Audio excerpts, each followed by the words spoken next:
genius ama na tahira ya akili. Una mtoto wa kiume anaharibu vitu kama hivi. TV amevunja, remote ameharibu. Shangilia, katoe sadaka kwa Mungu. Unaanza kuandaliwa kwa majukumu katika umri mdogo. Na nature yenyewe imekutuma. Mtoto anaweza kapanda hivyo vitu anaruka hapo juu anakimbia. Usichukie wewe, tengeneza mazingira ambayo sio hatarishi ya kumuumiza, lakini muache free. Mfundishe kujitegemea, muachie majukumu. Amepewa homework, usisaidie, elekeza, uachie kazi. Unapomfanyia kazi atakuja kuwa waziri ambaye hafanyi mpaka aamrishwe. Wewe unafikiri ni sifa rais wa nchi kufoka ndio mawaziri wafanye? Unadhani ni sifa?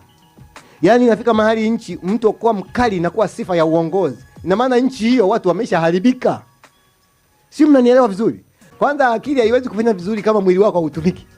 Kwa sababu na hata akili ni vitu ziko kwenye ubongo. Ubongo ni viungo kama nyama hizi. Kwa hiyo usipotumika ni unakuharibia maisha yako. Kwa hiyo mimi ninachoomba tu, muachie majukumu madogo madogo yanayolingana na umri wake, usisimamie. Uje kuona matokeo. Hajafanya. Na nielewa. Usipige kama nyoka, adhibu. Kinachotutesa sasa hivi, unalea watoto kama mayai.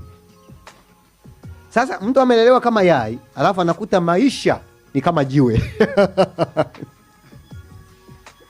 Kama mtoto ni wa kiume, awajibike extra mile kuliko mtoto wa kike. Nyumbani pale pale.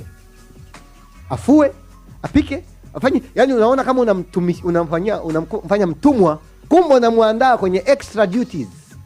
Hata akioa afunction zaidi, a maintain sifa ya ubaba.